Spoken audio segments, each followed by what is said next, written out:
오늘 저희가 함께 읽은 본문 말씀에는 아브람의 조카 롯이 등장합니다. 창세기 13장에서 우리가 몇 장을 더 읽어 내려가다 보면 창세기 17장에서 하나님은 아브람에게 이렇게 말씀하시죠. 나는 너와 언약을 세우고 약속한다. 너는 여러 민족의 조상이 될 것이다. 그렇게 얘기하죠. 내가 너를 여러 민족의 아버지로 만들었으니, 그리고 난 다음에 이제부터는 너의 이름을 아브람이라 하지 않고 아브라함이다 이렇게 부르겠다 이렇게 말씀하시죠. 자, 27장 이후로 더 이상 아브람이라 이렇게 부르지 않고 아브라함 이렇게 부르게 되죠. 그래서 우리는 이제 믿음의 조상 아브라함 이렇게 기억하고 있습니다. 하지만 오늘 본문에서는 아직 아브라함으로 이름을 바꾸기 전이라 아브람 이렇게 기록되어 있지요. 하지만 오늘 설교에서는 편의상 제가 아브라함으로 호칭하도록 그렇게 하겠습니다. 오늘 본문의 말씀을 우리가 이제 이해하기가 조금 쉽지 않는 부분은 이 지리적인 상황 때문에 그렇습니다. 왜냐하면 낯선 지리적 상황들이 많이 등장하고 있기 때문입니다. 창세기 12장부터 우리는 이 아브라함의 등장을 보게 되어지고요. 그래서 하나님께서 아브라함을 부르시는 장면이 이 12장부터 등장하는 것을 알고 있습니다. 하나님께서 아브라함에게 지금 네가 살고 있는 땅을 떠나서 내가 너에게 보여주는 땅, 그곳으로 가거라. 내가 너로 큰 민족을 이루게 하겠다. 너에게 복을 주겠다. 너의 이름을 크게 떨치게 하겠다. 이렇게 말씀하시죠. 아브라함은 이 말씀을 듣고 주님께서 하신 이 말씀을 따라 그가 살고 있었던 곳 갈대아 우르, 그리고 그 뒤에 이제 하란에 이르렀던 이 과정에서 떠나서 이제 하나님이 약속하신 가나안 땅으로 이동하게 되죠. 이때에 그의 조카 롯도 함께 아브라함과 같이 오게 된다는 것을 우리가 말씀을 읽으면 알게 됩니다. 아브라함이 하나님이 약속하신 땅에 이르러서 첫 번째 등장하는 지역의 이름이 여러분 세겜이라는 지역입니다. 세겜. 그래서 세겜 땅에 이르렀을 때에 이렇게 나오고 있고요. 바로 이 세겜이라는 땅에서 하나님은 아브라함에게 다시 말씀하시죠. 내가 너의 자손에게 이 땅을 주겠다.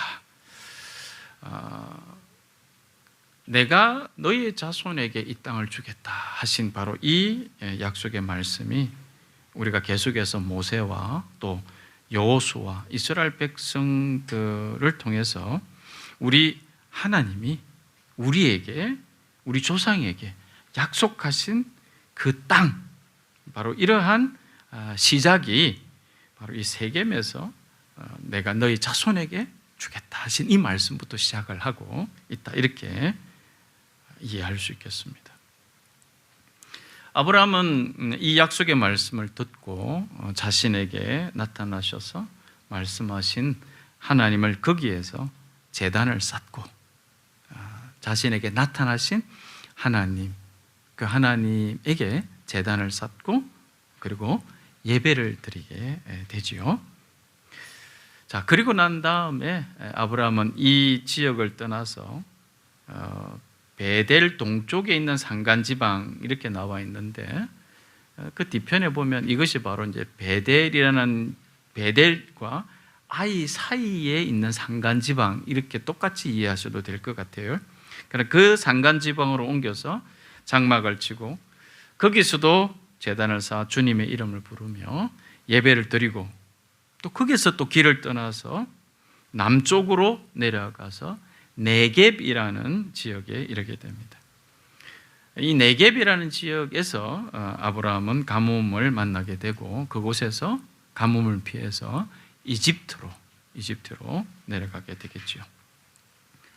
오늘 우리가 읽은 이 본문의 배경인 13장은 바로 이 네겝이라는 지역에서 가뭄 때문에 이집트로 떠났던 아브라함이 다시 이집트를 떠나서 어디로 올라오냐면 이 네겝으로 올라오게 되죠. 그래서 네겝으로 올라와서 이 여기에서 조금 살다가 또 다시 이곳 저곳을 떠돌아 다니게 되지요. 그러다가 예전에 장막을 치고 제단을 쌓고 예배를 드렸던 바로 이 베델과 아이 사이에 있는 산간 지역, 바로 이곳에 이르게 되었다라는 것을 보여줍니다. 왜냐하면 그곳에서 하나님 앞에 제단을 쌓아서 예배를 드렸기 때문이다. 그곳을 찾아서 도달하게 되는 것을 우리가 알 수 있습니다. 바로 그 상황, 그곳에서 우리는 예기치 못한 일을 아브라함이 만나게 된다는 것을 보게 되는데요. 창세기 13장 6절과 8절에 기록된 말씀을 보니까 여기서 일어난 예기치 못한 상황이 한 두 가지 정도 이렇게 요약해서 우리가 이해할 수 있겠습니다. 한 가지는 아브라함과 조카 롯 사이에서 재산이 너무 많아져서 그들이 지금 있었던 그 지역이 이 두 사람이 함께 머물 수 없을 정도가 되었다라는 문제 하나 하고요. 두 번째는 이 첫 번째 문제와 연결될 수 있겠지만 그것 때문에 아브라함의 집 짐승을 치는 목자들과 또 롯의 집 짐승을 치는 목자들 사이에 다툼이 일어나곤 하였다라는 이 문제를 우리가 읽게 됩니다. 심각한 갈등 상황에 직면하게 되는 것이죠.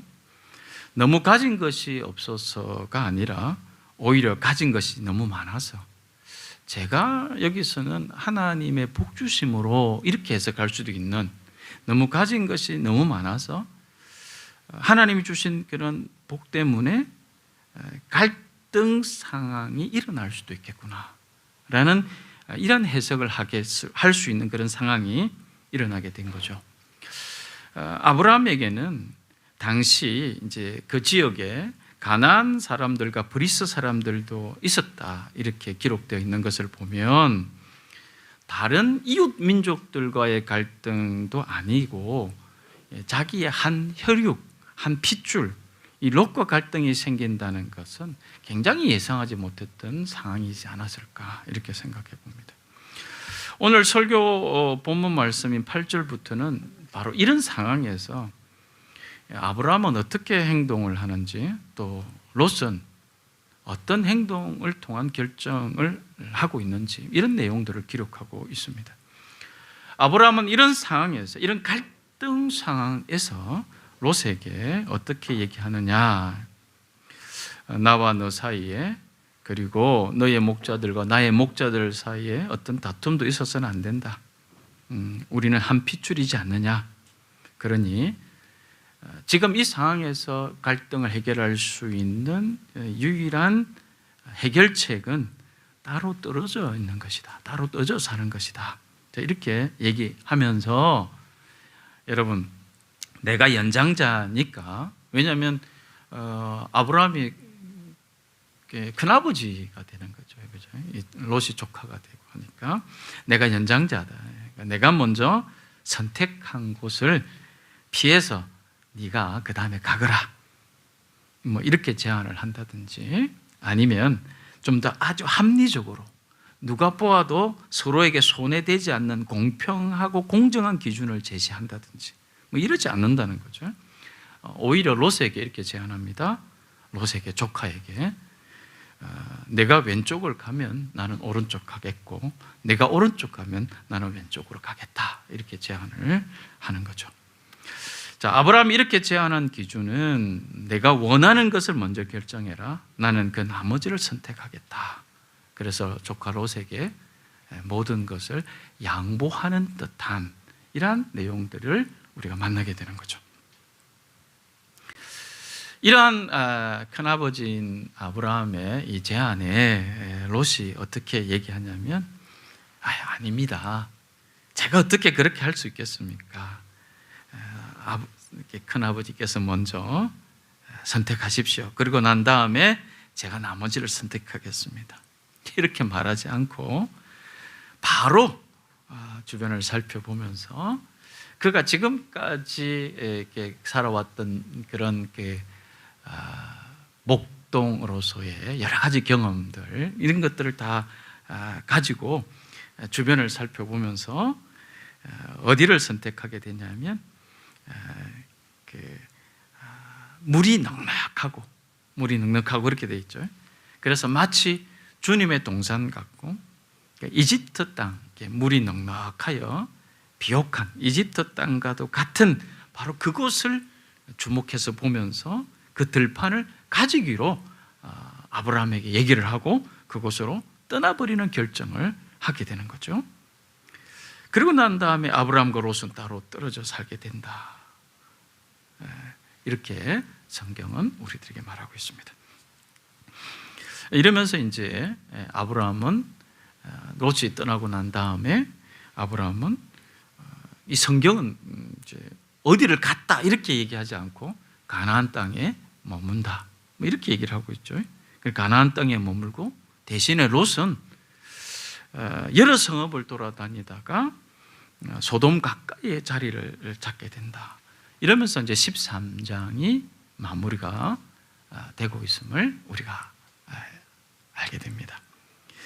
저는 오늘 본문 말씀을 통해서 우리가 함께 나누고자 하는 것은 아브라함과 롯이 따로 떨어져 살기로 하고 각자 자기가 머무르게 될 곳을 결정하는 장면에서 우리가 생각해 봐야 할 것이 무엇인가라는 것에 대한 겁니다. 이 말을 다른 말로 표현한 것이 오늘 설교 제목인 어디로 가고 계십니까? 라고 한 줄로 말씀드릴 수 있을 것이다. 이렇게 생각이 들었습니다. 교우 여러분, 우리는 살아가면서도 이처럼 크고 작은 것을 결정하고 또 계속 발걸음을 옮겨야 할 때를 많이 만나고 살아가는 것 같습니다. 그럴 때 우리는 어떤 결정을 하며 살아가고 있는가? 이러한 접근이 의미 있는 것은 그런 결정들이 모이면 우리가 어디를 향해 가고 있는지 방향이 보이기 때문입니다. 곧 어떤 사람이 여러 가지 크고 작은 결정을 해 나가는 것들을 모아보면 그 사람이 어디를 향해 가려고 하는지 방향이 보이고 그 사람이 무엇을 가치 있게 여기고 있는지가 눈에 보인다라고 저는 생각합니다. 반대로 이럴 때는 이렇게 결정하고 저럴 때는 저렇게 결정하고 이런 어떤 기준이 삶에 어떤 기준이 없다면 그 사람은 여전히 갈 바를 알지 못하는 갈팡질팡하고 있는 사람이라고 우리가 생각할 수 있겠다. 이렇게 생각이 들죠. 오늘 본문 9절에서 아브라함이 롯에게 제안한 왼쪽과 오른쪽은 당시 아브라함과 롯이 머물고 있었던 지역을 중심으로 하고 보면 가나안 땅의 북쪽 지역과 남쪽 지역을 말하고 있다. 이렇게 해석할 수 있습니다. 자, 이 말은 곧 하나님께서 아브라함에게 약속하신 이 약속의 땅, 가나안 땅 지역을 나누어 서로 평화롭게 거주하자라는 의미로 우리가 받아들일 수 있습니다. 그러니까 아브라함은 롯에게 네가 오른쪽 왼쪽 이렇게 얘기한 것은 가나안 땅에서의 거주를 말하고 있습니다. 가나안 땅에서의 거주, 그 안에서 서로 나누어서 거주하자 이런 의미라고 우리가 받아들여야 한다는 거죠. 하지만 롯은 아브라함이 이런 약속하신 가나안 땅에 대한 이 의도와는 다르게 이제 오늘 본문에 보면 동쪽 편이라 이렇게 나와 있는데 이것이 이제 가나안의 경계 지역입니다. 가나안의 경계 지역. 바로 이 가나안의 경계 지역을 선택합니다. 그리고 이제 이 경계 지역이 이제 물이 많고 하다 보니까 여러 성읍들이 많이 건립되어 있었죠. 여러 성읍들을 떠돌다가 결국 아마 롯이 의도적으로 그러진 않았었겠지만 악하고 주님을 거슬러 온갖 죄를 짓고 있었던 소돔 가까이에 이르러 자리를 잡게 된다. 이렇게 말씀하고 있죠. 그리고 그러한 롯의 선택 기준은 물이 넉넉한 것이 마치 주님의 동산과도 같고 이게 이제 에덴 동산을 빗대어서도 이렇게 표현할 수도 있습니다. 이집트 땅과도 같았다는 것이었고요. 이게 롯의 선택 기준이었다는 거죠. 이 말은 우리가 잘 알다시피 롯이 소유하고 있었던 것들을 유지하기에 그리고 더 발전시켜 나가기에 가장 적합한 곳이라고 판단했다는 것이죠. 가뭄을 피해 이집트로 떠났던 이 경험이 롯에게 있었을 겁니다. 그래서 가뭄이라는 끔찍한 기억을 다시는 되풀이하고 싶지 않아서인지 물이 넉넉한 곳, 땅이 기름져 보이는 곳으로 발걸음을 옮기기로 했다라는 것이죠. 사실 롯의 이러한 판단은 지극히 상식적이죠.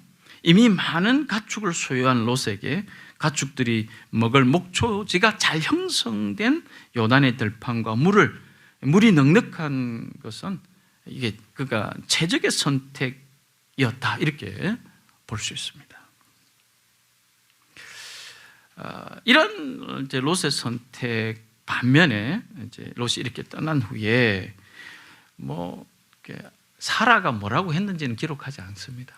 사라가 바가지를 긁었다.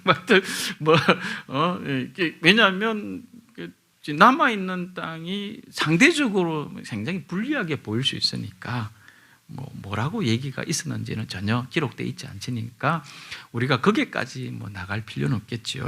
어쨌든 롯이 이렇게 떠난 후에 우리가 주목할 기록이 앞에도 말씀드렸던데 이렇게 기록하고 있습니다. 아브라함은 가나안 땅에 남아 살고 이렇게 얘기하고 있습니다. 그리고 난 다음에 다시 약속의 말씀으로 축복하시는 하나님을 예배하고 그 하나님께 제단을 쌓으며 살아가고 있다 이렇게 얘기하고 있습니다. 대조적으로 이렇게 표현을 하고 있습니다. 여기서 이제 질문이 생기는데요. 그렇다면 롯과 아브라함의 이러한 선택과 결정의 가장 큰 차이가 뭘까? 여러분, 롯이 눈에 좋아 보이는 것을 선택한 것이 잘못이란 말인가? 눈에 좋게 보이는 것, 자신의 경험을 가지고 지금까지 경험을 가지고 눈에 좋게 보이는 이곳을 판단한다는 것이 잘못된 것이었을까? 또 눈에 좋아 보이는 것은 다 하나님의 약속이라고 할 수 없는 것일까? 눈에 좋아 보이는 것을 이렇게 우리가 이제 질문이 생길 수 있다는 거죠. 롯이 발걸음을 옮겨가게 된 곳, 발걸음을 옮기기로 결정하게 된 기준이 하나님이 기뻐하시는 것이 아니다, 이런 확신이 든 이유는 그곳이 사람이 보기에 좋았던 곳이어서가 아니라 롯은 하나님이 약속하신 땅, 자신이 살던 곳을 떠나 아브라함과 같이 이동하면서 곳곳에서 하나님께 제단을 쌓고 하나님을 예배했던 바로 그 약속의 땅에서 스스로 멀어져서 하나님을 예배하는 것에서 스스로 멀어져서 사람들이 악하고 주님을 거스리는 온갖 죄를 짓는 사람들 가까이에 자리를 잡는 일을 마다하지 않았다라는 것, 이것에 주목하고 싶은 것이죠. 이것에 주목하고 싶은 것이죠. 자, 이 말을 오늘에 적용해 본다면 어떨까가 먼저 생각이 들더라고요.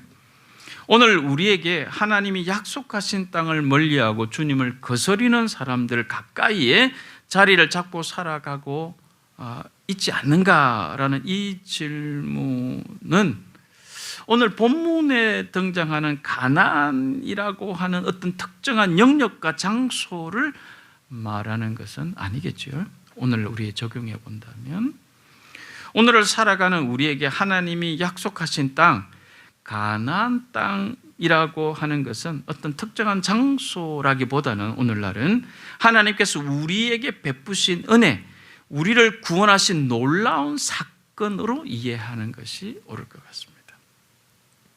우리를 만나주신 사건으로 이해해야 한다는 거죠.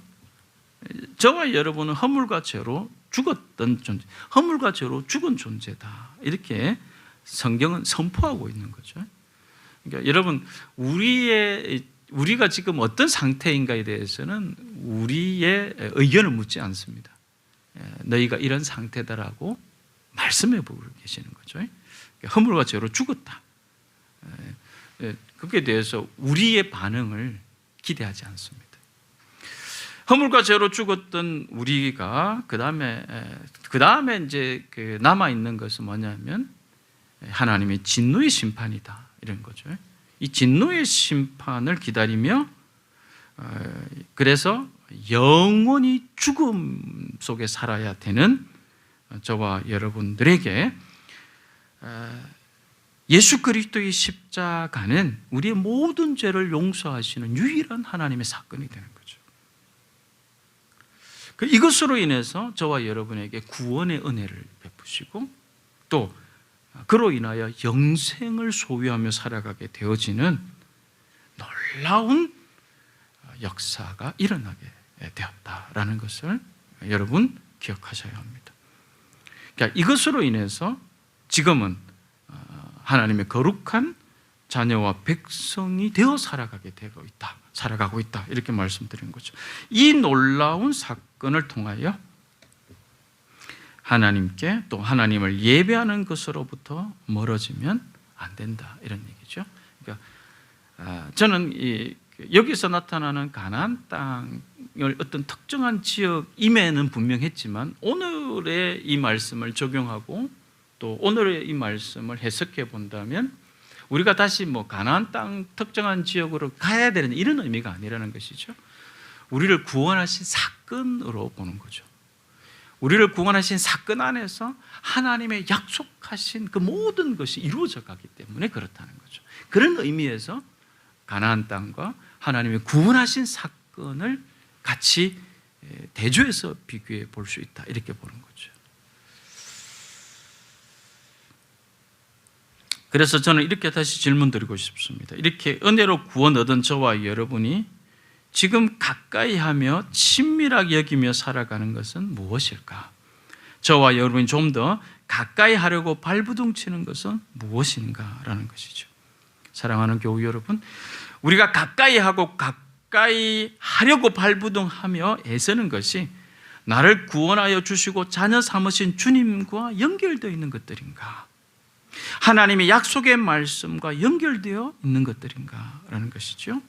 여러분, 가나안 땅 안에 들어간 아브라함이 그 가나안 땅 안에서 자신에게 나타나신 하나님께 제단을 쌓고 예배를 드렸다는 거죠. 자, 그러면 가나안 땅 안에서 자신에게 나타나신 하나님에게 제단 쌓고 예배드린 아브라함은 그 가나안 땅을 어떻게 살아가야 될 것인가의 출발이 가나안 땅이기 때문에 자연스럽게 나타나는 것이 아니라 가나안 땅 안에서 나타나신 하나님께 예배하고 제단을 쌓는 것에서부터 그 가나안 땅에서 어떻게 살아가야 될 것인가가 다시 시작이 된다라고 우리가 해석해내야 되는 거죠. 그래야 오늘 우리에게 있어서 가나안 땅은 바로 구원의 사건이고 구원의 사건을 가진 우리들이 어떻게 그 구원의 사건과 연결되어진 것들로 살아갈 것인가 이렇게 적용이 될 것이라고 생각하게 된다는 거죠. 하나님께서 약속하신 오늘날 우리가 말씀과는 거리가 있음에도 불구하고 나에게 좋은 것을 가져다 줄 물이 넉넉한 주님의 동산과도 같은 눈에 보이는 것을 쫓아서 요단 들판 같은 것들을 향하여 좀 더 가까이 다가가려고 애쓰고 있는 것은 아닌가 이렇게 자신을 한번 비춰보는 것이죠. 그래서 오히려 주님을 거스려 온갖 죄를 짓고 살아가는 사람들 가까이에 자리를 잡고 살아가는 것에 분별력을 잃어가고 있는 것은 아닌가 이렇게 말씀을 비춰보는 것이죠. 사랑하는 교우 여러분, 지금 내가 영향을 많이 받고 살아가고 있는 것들은 무엇입니까? 그리고 내가 영향을 주며 살아가고 있는 것들은 무엇입니까? 영향을 받고 그래서 영향을 주고 저는 이것이 가나안 땅에서 아브라함에게 나타나신 하나님 그 하나님 앞에 제단을 쌓고 예배를 드렸다는 거죠. 영향을 받는 것이죠. 그 다음에 그로 인해서 영향을 어떻게 주게 됩니까? 가나안 땅에 영향을 주며 살아가야죠. 가나안 땅에. 그래서 그 뒤에 보면 이제 아브라함이 가는 곳에 머무는 곳에 제단을 쌓습니다. 스스로 하나님을 부릅니다. 이게 영향을 주는 것이죠. 하나님 앞에 영향을 받은 아브라함은 다시 영향을 주면서 그 가나안 땅을 어떻게 영향을 주며 살아가고 있는가, 이렇게 우리들에게 볼 수 있도록 하고 있다는 얘기죠. 자, 이런 것에 대해 고민하고 있다면 하나님의 말씀에 영향을 받고 살아가는 사람들이 바로 저와 여러분들 것이다. 그러나 이런 고민이 없고 내가 무엇에 영향을 받고 살아가는지, 내가 어떻게 영향을 주고 살아가는지, 이런 것에 대한 고민이 없다면 내가 선택하는 것들의 기준이, 내가 바라보는 것들의 기준이 하나님의 말씀과 멀어지는 방향을 향하고 있는지, 이런 고민은커녕 그런 생각조차 하고 살아가지 않고 있다면 어쩌면 이미 하나님의 약속의 말씀과 멀어져 가고 있는 건 아닌지 심각하게 돌아보아야 되지 않겠나라는 거죠. 나를 구원하신, 나를 만나주신 그 은혜를 기억하고 하나님을 예배하며 섬기는 삶에서 멀어지지 않는 것은 앞에도 말씀드린 것처럼 오늘날 장소적 개념은 아니라는 거죠. 예배당 근처에 살아야 한다, 예배당을 가까이 해야 된다, 나는 이건 귀한 말씀이라고 생각합니다. 하지만 이런 장소적 개념으로서 오늘 말씀을 해석할 수는 없다. 장소의 개념이 있긴 하지만 장소적 개념으로서 오늘 말씀을 전적으로 볼 수는 없다. 그러니까 하나님을 예배하는 시간, 하나님을 예배하며 경험하는 하나님의 은혜가 내 삶에 영향을 미치고 있는가, 이게 문제라는 거죠. 내 삶에 하나님의 은혜가 묻어나기 시작했다는 것은 하나님을 예배하는 것으로 인해, 그 예배 드림으로 인해 조금씩이라도 내 삶은 그 예배의 영향을 받아서 예배를 받으시는 분을 닮아가는 변화가 마땅하지 않는가라는 것이지요. 은혜가 묻어 있다는 게 뭡니까? 내 삶에? 그건 예배를 받으시는 분을 닮아가는 예배자라야지 하나님이 나를 닮아가실 수는 없는 거죠. 예배를 받으시는 분을 닮아가는 것, 이것이 바로 내 삶에 하나님의 은혜가 묻어 있다, 이렇게 보는 거죠. 기도도 마찬가지죠. 여러분, 기도를 하면 할수록 기도를 받는 분을 닮아가는 거죠. 찬양도 마찬가지입니다. 찬양을 하면 할수록 찬양을 받으시는 분을 닮아가는 거지. 우리 은혜의 원리가 그렇습니다. 신앙의 원리가 그렇다, 이 말이죠. 저는 요즘 이제 유튜브가 하도 이게 활성화되다 보니까 우리 TV에도 유튜브가 연결되지 않습니까? 그래서 죄송합니다. 가끔씩 제가 보는 것 중에 하나가 나이가 들어서 그렇다 그러면 어쩔 수 없는데, 이게 이제 한적한 시골에 내려가서 자연과 함께 살아가는 이 사람들을 자주 좀 보는 것 같습니다. 특히 근데 요즘 이제 젊은 분들이 좀 이렇게 이제 기촌하고 기여해서 살아가는 이런 내용들이 좀 이렇게 사람들의 관심을 많이 좀 끌고 있고, 그런 사람들 중에 이렇게 시골에 내려와서 자신들의 삶이 바뀌었다, 이렇게 말하는 것을 이제 좀 보았습니다. 무엇이 변했는지는 사람들마다 조금씩 이제 달랐지만, 물론 여러분 시골에서 살아보셨습니까? 저는 시골 출신입니다. 물론 이제 읍이지만, 도시지만, 그래도 시골에서 살아보았기 때문에 시골에 내려간다는 것은 이 도시 생활하고 분명히 달라서 분명하게 이제 불편한 것도 많고 이럴 겁니다. 하지만 느리게 사는 것들을 배웠다, 기다리는 법을 배웠다, 그다음에 세상엔 당연한 것은 없구나, 누군가의 수고가 필요하는구나, 이런 것을 깨달아서 다시 자신의 삶에 작은 감사들이 일어나고 자신의 삶이 채워지는 것을 경험하게 되었다, 이런 얘기들을 하더라고요. 삶이 바뀌었다, 자신의 삶이 바뀌었다, 이런 얘기를 하는 거죠. 그들의 이야기를 이렇게 듣고 있노라니까 바로 이런 게 바로 삶의 변화인가, 이런 것을 삶의 변화라고 말할 수 있는가, 이런 생각이 들었습니다. 아, 변하겠구나, 변화라는 것이 이런 것이겠구나, 이런 생각이 들었다는 거죠. 그러면서 저는 하물며 믿는 우리는 어떨까, 나는 어떨까. 여러분, 하나님께서 지으신 자연 환경을 통해서도 삶의 변화를 운운할 수 있다면 그 자연을 만드신 하나님을 예배하며 살아가는, 그렇게 하나님과 접촉하며 하나님과 만나며 살아가는 우리에게 있어서 삶의 변화를 얘기할 수 없다는 것은 이게 불가능한 것이다, 이렇게 말하는 것이죠. 하나님을 믿고 예배를 드리고 살아간다고 하면서 그 이전의 삶을 바라보는 태도와 지금이 만약 별반 달라진 게 없다면, 지금도 여전히 내 의지와 내 계획이 우선하고 좀 더 나아가서 나의 품위를 유지해 줄 것만 같은 것에 먼저 반응하고, 하나님 없이 살아가는 사람과 세상을 바라보는 눈, 무엇을 선택하는 기준, 나의 시간과 에너지를 쏟는 일들이 그렇게 구별되어지 않는다면 우리는 하나님을 예배하는 곳으로부터 멀리 떨어져서 마치 여러 성읍들을 돌아다니면서 살다가 결국에는 분별력조차 잃어버려서 소돔이 어떤 곳인지도 모르고 가까이에 이르러서 자리 잡은, 그렇게 살아가게 되는 롯의 모습을 통하여 교훈을 배워야 한다, 이렇게 생각한다는 거죠. 자, 반면에 아브라함은 하나님의 약속하신 땅을 벗어나지 않았을 뿐만 아니라 여전히 하나님을 예배하는 것을 기억하고 하나님을 예배함으로부터 오롯이 영향을 받고, 그리고 영향을 주면서 그 땅에 살아간다. 이것이 13장에서 얘기하고 있는 부분들이지요.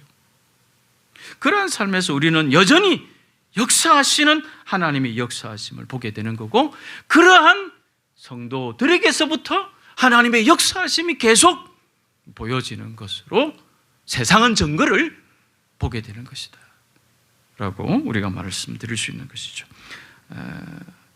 교우 여러분, 저와 여러분은 아브라함이 하나님을 예배할 때뿐 아니라 그 예배함으로부터 영향을 받고, 그래서 영향을 다시 주게 되어지는, 변화되어지는 삶을 살아가고 있다라는 것을 말할 수 있는 것이죠.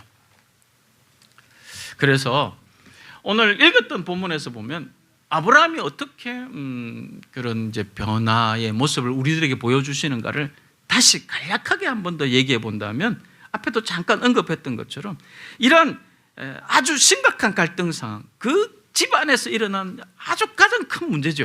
아브라함의 일생에서 보면 아주 큰 문제가 이제 자식이 없었던 문제하고 이 조카 롯의 문제, 이렇게 볼 수 있을 정도로 이 큰 문제죠. 이런 갈등 상황 속에서 아브라함이 보여준 태도는 어떤 태도였습니까? 아브라함은 조카 롯에게 자신이 먼저 선택하겠다고, 그래서 문제를 해결하려고 그렇게 하지 않습니다. 그렇게 권리를 먼저 주장하지 않고 롯에게 모든 선택권을 양보하는, 그래서 우리에게 화평케 하는 자의 모습을 보여주는 거죠. 화평케 하는 자의 태도. 하나님의 약속하신 땅이라면 누가 먼저 선택하느냐에서 오는 삶의 유리함, 불리함은 굳이 큰 문제가 되지 않을 것이라는 겸손한 자의 태도 볼 수 있는 것이죠. 설령 물이 넉넉하지 않고 당장은 비옥하게 보이지 않을지라도 하나님을 예배하는 자가 은혜로 발 딛고 살아가고 있다면 그것이 바로 이 주님의 동산이요, 하나님이 함께 하시겠다고 약속하신 땅이었다는 것을 우리에게 보여주고 있다, 이렇게 보는 거죠. 비록 롯은 마치 주님의 동산 에덴 같은 곳을 찾아 떠났지만, 아브라함에게 주님의 동산 곧 에덴 같은 곳은 하나님께서 지금 말씀하시며 그에게 나타나시고 그에게 은혜를 베푸시는 곳이었다라는 것을 잊지 말아야 한다는 것입니다. 이것이 롯과 아브라함의 가장 큰 차이로 오늘 본문에서 기록된 것을 통해서 우리가 볼 수 있을 것이다, 이렇게 생각합니다. 여러분은 지금, 저와 여러분은 지금 어디로 가고 계신지요? 또 어디로 가려고 하시는지요? 여전히 여러 성읍들을 돌아다니면서 나의 유익 위한 것이라면 비록 영향받지 말아야 할 곳, 영향받지 말아야 할 사람들이라는 것을 개의치 않고 그러한 곳에서 자리를 잡고 살아가려고 하고 계시지는 않는가?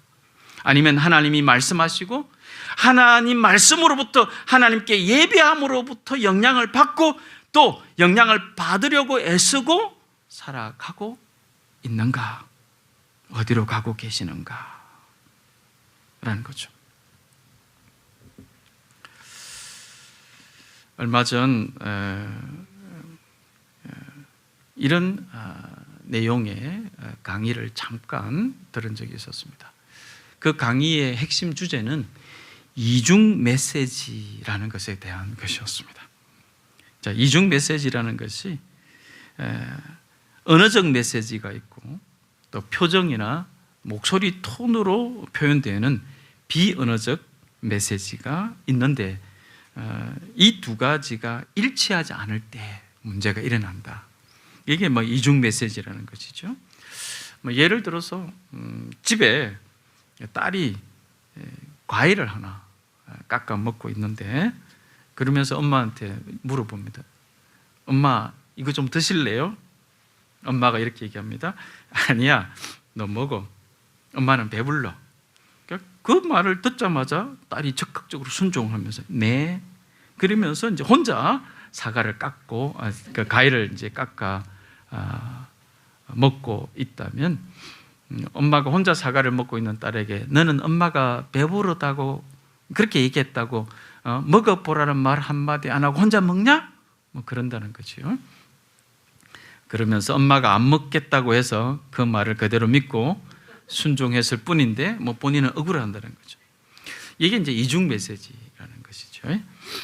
저도 이제 이걸 들어 이제 보니까 생각이 나는 게 있더라고요. 저희 최측근에 대한 이야기인데 지금은 좀 나아지긴 했지만 진짜 결혼 초에 이런 비슷한 얘기를 저에게 했던 것이 기억이 나더라고요. 이제 결혼 초에 이제 집에 내려가지 않습니까? 집에 내려가서 어머니가 이제 밥을 차려 주셔서 같이 밥을 다 먹고 그러면 이제 집 사람이 저희 어머니에게 이렇게 얘기하더라고요. 어머니, 제가 설거지 할게요. 먼저 이렇게 얘기했더니 어머니가 아이고 됐다. 고마 앉아서 쉬라. 이렇게 이제 말씀하시는 거죠. 근데 우리 집 사람은 그 말을 듣고 적극 순종을 했습니다. 그러니까 내 어머니 하고 바로 쉬더라고요. 그래서 이제 저희 집 사람은 결혼한 지 약 한 20년이 넘었는데 우리 집에서 어머니 시골에 내려가서 설거지를 한 적이 한 번도 없습니다. 이런 얘기를 공개해야 되는지 모르겠는데 설거지를 한 번도 한 적이 없습니다. 자, 저희 어머니가 아니다, 니는 쉬라 이렇게 얘기하면 바로 쉬거든요. 바로 쉬는 거죠. 네 어머니 이렇게 하면서 이제 바로 쉬는 거죠. 근데 우리 집 사람이 이런 얘기를 다른 사람한테 얘기를 해보니까 다른 사람이 이런 얘기를 어떻게 그렇게 눈치가 없냐, 그건 진짜 쉬라는 뜻이 아니고 어머니가 원하는 것은 그렇게 쉬어라고 얘기하더라도 아니에요 어머니 제가 할게요 이렇게 계속 얘기를 해서 자기가 설거지를 해야지 그렇다고 해서 네 하고 바로 돌아가는 것은 정말 눈치 없는 일이다, 이렇게 얘기를 했다는 거죠. 그런데 이제 저희 집사람의 태도가, 제 접근의 태도가 저한테 이렇게 얘기하더라고요. 자기는 절대 두 번 어머니에게 여쭤보지 않겠다는 거예요. 어머니 제가 할게요 라고 했는데 어머니가 아니다, 그러면 바로 네 어머니라고 순종할 거다, 이렇게 저한테 선전포고처럼 하더라고요.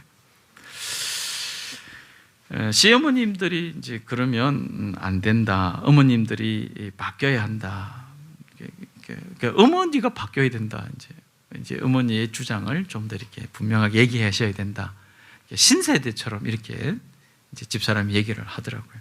어머니가 마치 이제 안 그런 척 하시면서 이렇게 하는 게 아니라 그래 설거지 해라 이렇게 얘기하셔야 된다, 어머니가 그러셨으면 좋겠다, 좋은 의도로 집사람이 얘기를 하지만 어쨌든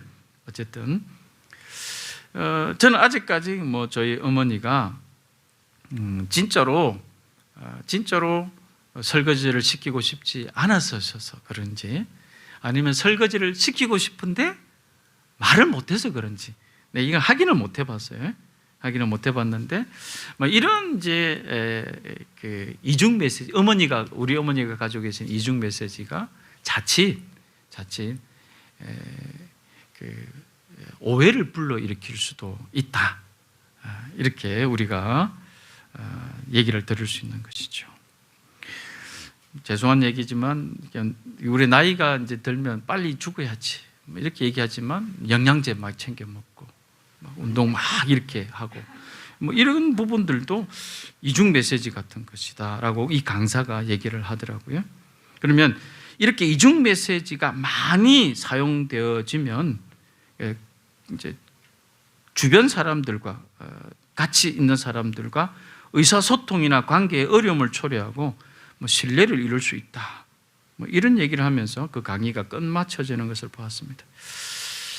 저도 이제 제 형편을 가만히 보니까 이제 이중 메시지가 저한테도 좀 있었던 것 같아요. 우리 집에만, 우리 어머니한테의 문제가 아니라 저도 좀 그런 거거든요. 당신 삐졌어? 이렇게 물어보거든요. 그러면 아니 안 삐졌는데? 이렇게 이제 보통 얘기하는데, 그렇지만 이제 분명하게 안 삐졌는데라고 얘기하지만 이제 말은 안 삐졌다 그러지만 얼굴은 삐졌거든요.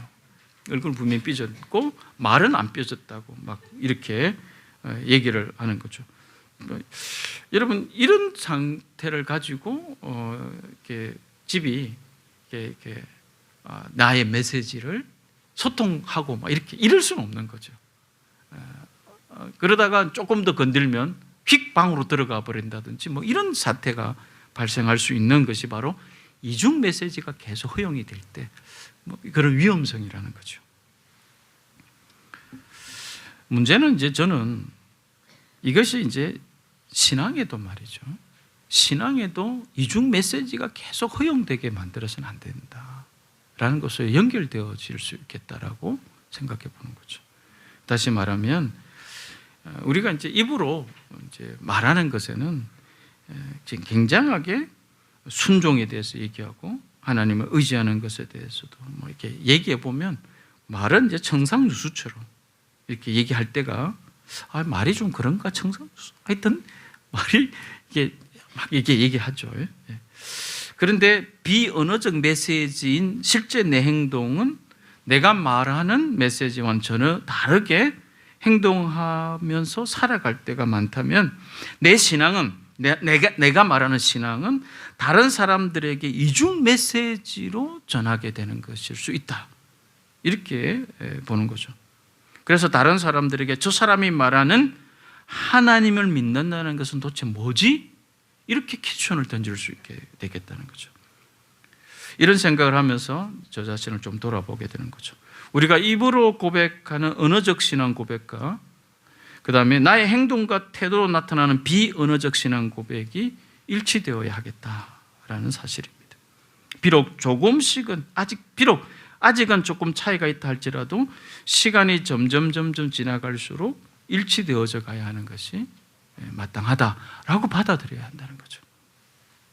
그래야 세상 사람들이 우리의 메시지를 혼란스러워서 하지 않고 신뢰할 수 있을 것이다 라고 보는 거죠. 그 일치하는 메시지가 바로 오늘 본문에서 나오는 아브라함의 모습이다, 아브라함의 태도다라고 저는 생각합니다. 그게 하나님으로부터 오롯이 영향을 받고 살아가는 그리스도인으로 인해 하나님께서 약속의 말씀은 오늘도 여전히 이루어 가실 것이다 라는 것으로 우리가 확신할 수 있어야 한다는 겁니다. 마지막으로 다시 질문을 드립니다. 저와 여러분은 지금 어디로 가고 계시는가요? 내가 어디로 가고 있는지 관심을 가지고 계십니까? 하나님의 말씀을 가까이 하고 시간을 내어 주님과 친밀하여 가는 경건의 시간을 가지고 성실히 자신의 변화된 삶을 살아내면서 지금 내가 어디로 가고 있는지 다시 한번 오늘 말씀을 통하여 조명받게 되시기를 바랍니다. 행여 지금 나의 모습이 여러 성읍을 돌아다니다가 소돔 가까이에 자리 잡으려고 한다는 것을 알게 되었다면 바로 그 자리에서 돌이켜서 하나님을 예배하는 곳, 하나님을 예배하는 곳으로 우리의 관심과 삶의 방향이 바로 전환될 수 있게 되기를 주님의 이름으로 부탁드립니다. 기도하겠습니다.